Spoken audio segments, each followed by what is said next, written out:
My name is Mark, and I have the pleasure of introducing and then having a conversation with the man of the hour, Dr. Charles Garfield.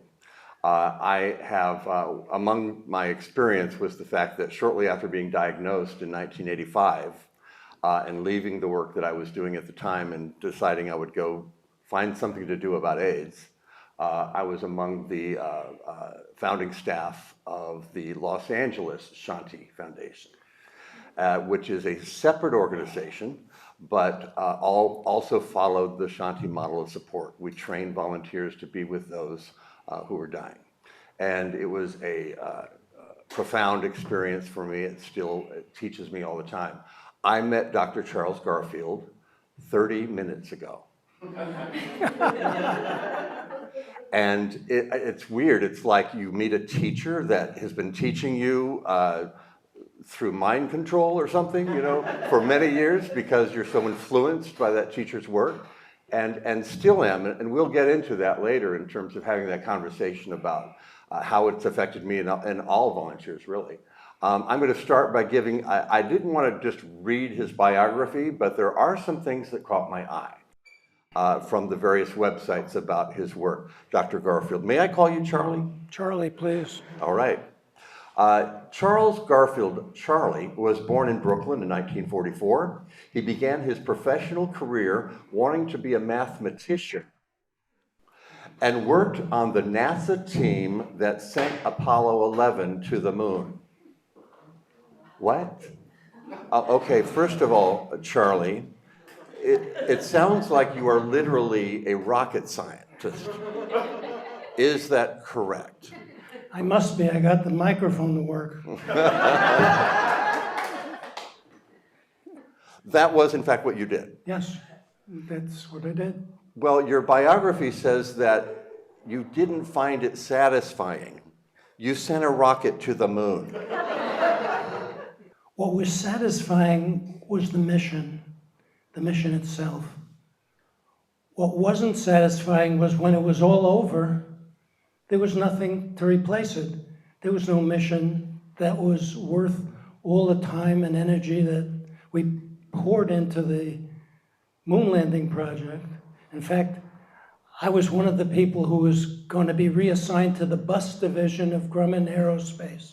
We were going to design a city bus. And after you've landed somebody on the moon, it doesn't work. Mm-hmm. So I left what could have been a wonderful career in space science. We were supposed to land somebody on Mars by 2010. We haven't done it yet, but we were supposed to have done that. If I had been reassigned to a Mars project, you wouldn't have seen my dust. I would have stayed. And maybe Shanti never would have happened. Oh, it is a tragedy. So I guess I'm happy that I left. It was the right time. Well, it was the right choice for the rest of us, I can tell you that.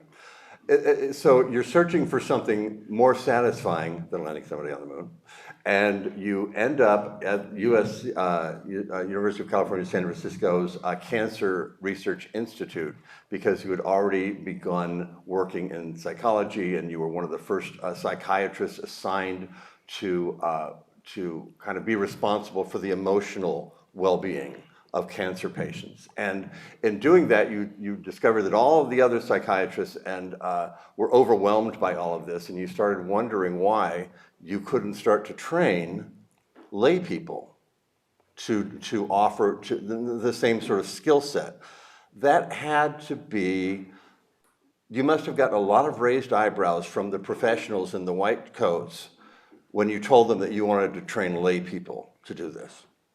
Yes, there were a few raised eyebrows. You can't send regular people to the bedside of seriously ill folks. You can't do that. They might do something wrong, or they might make a mistake, as if the professionals never make mistakes. But what seemed patently obvious was these folks needed help. Consider yourself one of them. Imagine you're lying in a bed, the diagnosis is terminal, and you have nobody to spend time with. Maybe your family visits a time or two a week if you're lucky. But what about the other days and 24 hours in a day where nobody comes? Nobody. I thought that it made sense to start an organization where people could be the difference between 0 and 1. The difference between 0 and 1, that there would be one person who you could count on, who really wanted to come and see you, who visited more frequently, who cared more deeply. Yes, there's no doubt that my peers, and by the way, I'm a psychologist, not a psychiatrist, but my peers, docs, even the nurses, were not at all convinced that you could do this, that it was viable, that you could send regular people to the bedside. But I had the hunch that if you selected people well, and if you trained them well, and you supervised them well, and you gave them the support and the love they needed, that they could do this work as well as anybody. The docs were too busy to do the psychosocial part of it, the spiritual part of it. The docs have incredibly important work to do, but this area was not one of them. And the same was true of the nurses, doing great work, but not the emotional part of it or the spiritual part of it. Who does that? Who? You're in the bed. You are in the bed. You have the diagnosis. It's yours. Who takes care of you? Who's there with you? Who knows how to be with you? Who understands what you need? So the thought was, and I had this thought, and some of you have heard me say this many times, but I had an idea in the shower where I have my best ideas. That if I used volunteers, if I trained volunteers, we could do some great work together. And it worked. The idea was viable. It worked. Now it's 50 years later. I started Shanti, I was 29 years old. Now I'm 79 years old. And we're still here. And we're still doing it, and it's still viable. So much to say. Was there a point when you got the idea, you started to do it, and you said it was viable. Was there a point where everybody went, oh, it does work? Do you remember a point in which you had won them over and they realized that this model would work? Yeah, the medical director of the Cancer Research Institute called me in one day and said, what is it that those people do? I said, what do you mean, those people? Those people that you bring up here to match with our patients, what do they do? And I said, well, if you really want to know, they listen from the heart, they speak from the heart, and they act from the heart. And he said, he didn't understand those words. He said, but there must be some secret because they're all saying that those people that you bring here are doing great work and they can't wait to have more people come and visit. They must be doing something special. And it was at that moment that I could see a light went off in his head and you'd see it in his eyes. He said, you mean they're just people? And I said, yeah, they're just people. But people who care. People for whom the person in the bed makes a big difference in their lives. They care about this person a lot. They have the time to spend. And it was at that moment when the head of the institute, the medical director of the institute, got it, that this was reasonable, this was doable, we could do this, we could make this work. And he became one of my greatest allies after that. So this is happening, and you are now doing this, and then Shanti, as an organization, as an entity, began in 1974. Right. That was a good decade before AIDS, as we would later know it to be, arrived on the scene in San Francisco. 8 or 10 years, 8 years or so. Tell me about the transition to that. How did somebody approach you and say, hey, we have a lot of men dying? And we, how did that happen? I started getting calls from my medical colleagues, physicians, saying, you guys take care of people with cancer, right? And I said, yes, that's what we do. Well, we have people with a kind of cancer. And I said, what do you mean by kind of cancer? Well, it's only hitting gay folks, mostly gay men. Are you available to take care of these folks? And I said, well, we're a cancer organization. If you're talking about a form of cancer, then we're available. We'll be there. And it was in that transition that I held a meeting. We got together, a bunch of us got together, all of the volunteers and the staff, and I said, what do you think of the idea of us focusing not only on our cancer patients? Initially, we didn't leave the cancer work, but taking on this new challenge. And by the way, we don't know how the disease is spread. We don't know if it's as dangerous as it seems, since nobody has any idea. The docs couldn't tell me anything useful. They didn't know. They didn't know what we were getting into. And it was at that moment that I realized that I had a group of people who really were going to stay committed. Almost nobody left. When we made that transition from cancer work to AIDS, almost nobody left. The only people who didn't want to join us were people who wanted to continue working with cancer patients, which was a noble thing to do. God bless them, let them do that. But it didn't take a feasibility study. It didn't take a bunch of people holding meetings to discuss it. It was just common sense that the docs needed help.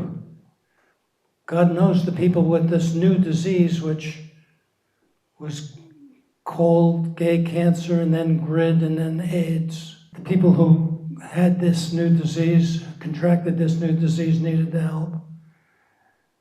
And we stepped up. We stepped up like we've stepped up for almost 50 years. 50 years without an endowment, I must say. We don't have some secret stash of money. I wish we did.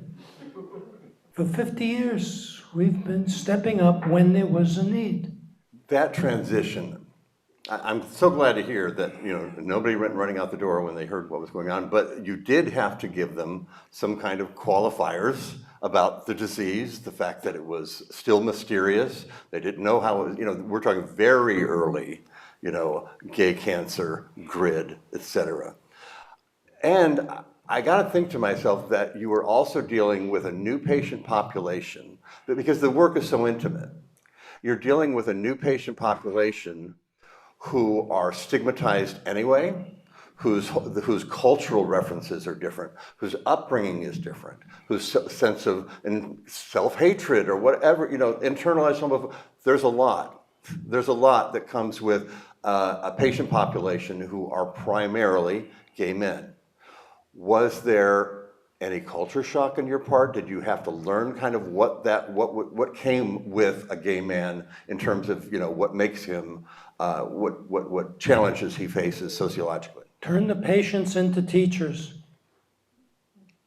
Turn the patients into teachers. Yes, there was a lot we had to learn. But who knows what group of human beings know what we needed to learn? Well, it was the patients. If I didn't know a thing about AIDS and I met you at a party and you were a long-term survivor and I wanted to know about AIDS, I would ask you. Turn the patients into teachers. And we did that. We held a lot of meetings like this where we had panel discussions. And I used to love these panel discussions. We'd get together 4 or 5 people with this new disease, and we asked all the questions we needed to ask, and we let them tell us what we needed to know.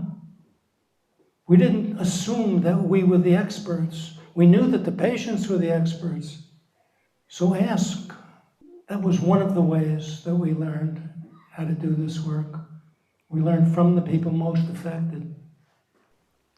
I want to tell you a little bit about my experience with the Shanti model and our training that we did, if you'll indulge me in that, just because, again, as I say, it was profound. I don't know how many here have gone through Shanti training and know that what that experience is like. I imagine that it's very similar to the way it was conducted in Los Angeles. It's funny because what you did earlier was almost a guided meditation through empathy and what it's like to be that patient lying in that bed.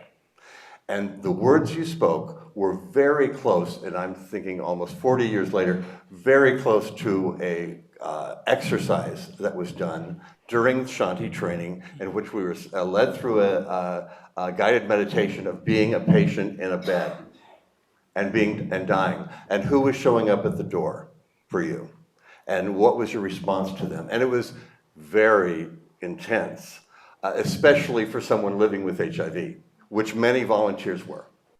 And, but it did have that added layer of drama, I guess, to it. But it got me out of my head for a minute because I was able to have empathy, start to develop empathy for other people, as opposed to the very, I was caught up in my own diagnosis, you know? And it was all about kind of me and, oh my God, what do I do?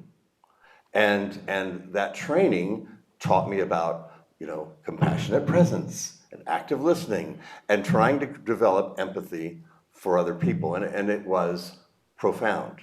I lost many friends. My oldest friend, Leslie, was the first to die. And I remember, I don't want to say practicing, but I did try to take on a different kind of presence with Leslie that I had learned in the training. Because I remember saying to Leslie once when he was very ill, I kept saying, well, just tell me what you want. You know, we can do anything. Just, you know, if I need to go to the store or whatever, you know, if you, anything you need, just let me know. And I remember him looking at me and saying, thank you, Mark. I will keep that in mind. In other words, just let it go. In other words, I was trying to fix it. Just tell me what to do so I can make you comfortable right now because I need to feel as if I'm helpful. And it was about me. It wasn't about him. And Shanti turned that around for me so that I could just shut up and listen to Leslie. You don't fix people, you fix refrigerators. Okay, thank you for that remark. Okay. That makes sense. I learned. Okay, I learned. I also remember something that I related to my Shanti experience, and that was as Leslie was dying, there were about 5 of us with him. And we were singing to him and, you know, massaging his feet. And we don't know what he could hear or see at that point, but we were there. And I remember thinking, because this was in 1986-ish, and things had gotten really scary. And I was still a young gay man looking for God, looking for something. And I kept waiting for the moment that he passed to see if the drapes would rustle, you know, if I'd see something. And nothing happened. And I was very disappointed. And it would be a while later that somebody said to me, you know, Mark, God is not in the drapes. The presence of whatever you want to call God is among those people, those 5 people. That's God. And I feel like that's the Shanti model in terms of I'm very earthbound in my feelings about spirituality. I believe what I can see. And what I saw and believe in was the support that we offered him just being there. Does that make sense? It makes a lot of sense. But I wouldn't give up on the notion that there are strange things that happen when people are in their final days and weeks, hours, minutes, that there are things that happen that we can't identify. I don't know if any of you have run into these articles on near-death experience, but some very formidable scientific types are now studying near-death experience as a serious inquiry. So you may be somebody who believes what he can hug and kiss and touch and understand from a material point of view. But there are other people who are paying very close attention to what we don't know about the dying process. And maybe, just maybe, there are opportunities we have to learn more about the dying process than just the person drifts off and it's over. I will keep an open mind. Are you afraid to die? Does the work that you do make you more comfortable with the dying process? The dying process still scares me, and even though I've been at their bedside and done what you've told me to, and it was a fulfilling experience, I'm still afraid to die. God, I wish I could say to you, no, I've solved it. What's the real answer to the question? I suspect that I don't know enough to not be afraid. If anybody comes up to you and says, I'm not afraid of dying, I just don't want to be there when it happens. The old Woody Allen line. After all these years at the bedside and all of these deaths, and watching, and one of the things that happens when you get to be this age is that people have died. Your parents are gone, your grandparents are gone, a bunch of your friends are gone. What did I learn from all of that that might allow me some comfort in considering my own death? What I'm most afraid of is I won't use my potential. What I'm most afraid of is I won't do all I could do to support those people who need me. Am I afraid of dying myself, me personally? Probably. But I don't think about it that much. I don't think about it that much. My guess is that the real answer to the question is sure. Sure, I'm afraid, or I will be afraid when I'm actually confronted by the stark reality. Be cautious when somebody says to you, I'm not afraid of dying. When one of the guru types says it, or when some well-intentioned friend says, oh, I'm not afraid of dying. It usually means they're not up against it at all, that it's an alien reality, that it's not yet proximate, it's not yet real for them. And I think that's the answer to that. You know, we were talking earlier about the fact that during this era of, or at least of Shanti's work with people living with AIDS in the 80s, and when I was doing that sort of work in Los Angeles, there were also other kind of spiritual leaders who emerged. Marianne Williamson, Louise Hay. Louise Hay used to have the hay rides in Los Angeles, which were very metaphysical, and she would speak for a little while, and there would be lots of crystals and whatnot. And I went because it was a great networking opportunity to find out about the latest clinical trials and all of that, although I did get a wonderful sense of community there too. But I was thinking about your work, and it occurred to me that they were doing similar work in terms of emotional support, a community building for people with AIDS in their own ways. But they were also very metaphysical, and they also kind of launched into kind of a guru sort of position. Not that there was anything wrong with that, but that's kind of where they went.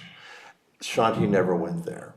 Shanti is not, I don't see it as metaphysical in the way that they were. Do you see a difference between what you were doing, what they were doing? Yes. I mean, I remember somebody who wrote for the San Francisco Chronicle, one of the writers was doing an article and called me and said, "Is Shanti a spiritual organization?"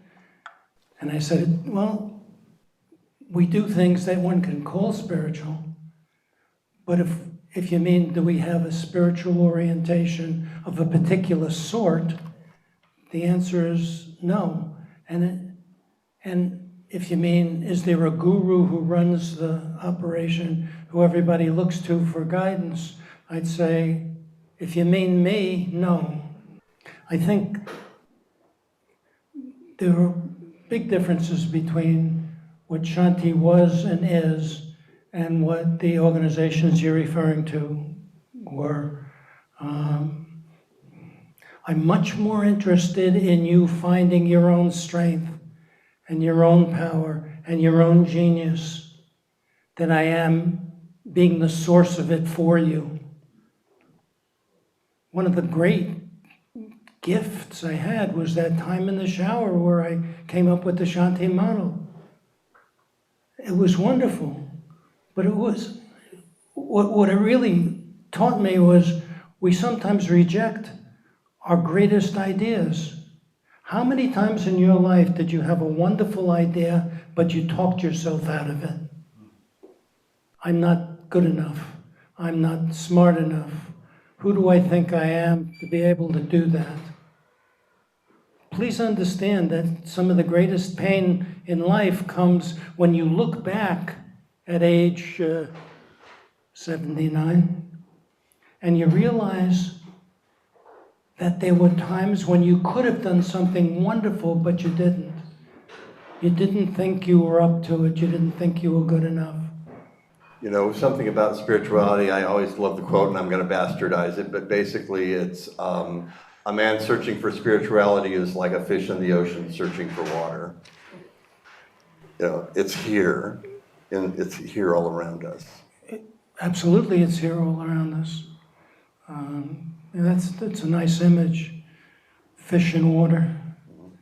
But I think the most powerful spiritual experiences I ever had were sitting at the bedside of people who were up against it, whether dying imminently or later, and holding their hand and talking and asking them what they were feeling and thinking, and asking them whether I could be of use in any way. And it was always a kind of I-thou. It's you and me. It's the two of us who are in this together, and we'll do the best we can. And it's not that somebody's a guru or somebody's a spiritual leader of some great merit. You know, I'm not going to say anything about the people you mentioned. I'm sure they did great work. The people who, you said Louise Hay, or who else did you mention? Marianne Williamson. I'm sure they all did useful work for people. But they were held in such high regard, as if there are people up here and then there's the rest of us. And I never saw it that way. Some of the greatest teachers I ever had were patients. That's very generous of you, and it shows a lot of humility. But you're right. I think that even strategically, for an organization to stay healthy, they cannot be personality-based. Yes. In terms of the great Charles Garfield, although yes. You'll always be known as the great Charles. I wonder if, and of course, times have changed here. Shanti's mission is still very much, the Shanti model is still central, of course. The patient population may have changed. 50 years from now, and in another 50 years, when you are a hologram conducting Shanti trainings, where would, to take your, indulge us with where it is you would like to see Shanti then? And is it any different than what they do now? 50 years from now? Sure. That's a good one. I would love to believe that in 50 years we will learn much more about empathy and compassion and what it really means to care for one another. And rather than think of love as a nice value, to really understand it as the central value of our lives. And that we'll still be stepping up when there's a need, and we'll be exercising the same values that we had all along. I don't see it as some magical transformation over a 50-year period. I do think we're going to learn a lot more about what it really means to love somebody. You mentioned empathy versus compassion, and you kind of told me earlier that you were considering the difference between the two. There's a difference between empathy and compassion. I can empathize with you. It doesn't mean I do anything. It doesn't mean I act. It doesn't mean I feel some necessity to be there for you. Compassion is empathy and action. It's first empathy, first feeling, you feel it in your body. This feeling of connection with a person, of caring for a person. And then you ask yourself the question, what can I do to make it better? What can I do to allow this person some comfort? Empathy is a feeling. Compassion is action. It's a feeling, and then the action that feeling dictates. You've talked a little bit about the passage of time and how we all blink and suddenly years and decades have gone by. And kind of a search for meaning. I think that's universal, right? Why are we here? What are we doing? What does it all mean? And certainly the best I can come up with is we're here to help somebody else. We're here to make this scary ride a little easier for somebody else. And that's the simple, corny truth to me. And it's as simple as that, and it doesn't matter in the end how many people buy your book, right? Although we would both like book sales. It matters if those people, especially those with whom you have some intimate connections and you can share that sort of intimacy, that you help them along. Mm-hmm. That's all I got. Tell me that you have more. More than what? That simple message that we're here to help somebody else. When we talk about the passage of time, and if you can look back and feel satisfaction, or feel as if you were here for the purpose you came for. I can't think of a more barren life than one that doesn't include some substantial amount of caring for other people. I can't imagine a more barren way of living one's life. I wouldn't know how to live if I didn't have that as a central guiding point for me in my life and in what I offer to other people as wisdom. It's critical that we hold this love and caring as central. It's a lot more important than making a lot of money or having a lot of esteem. It's central to a life well lived. Well, if that's the bar, that it's a barren life not to have helped somebody else, then you are living in a garden, my friend. I want to thank you for displaying the intimacy and sincerity that we know from your work here today. And let us thank Dr. Charles Garfield.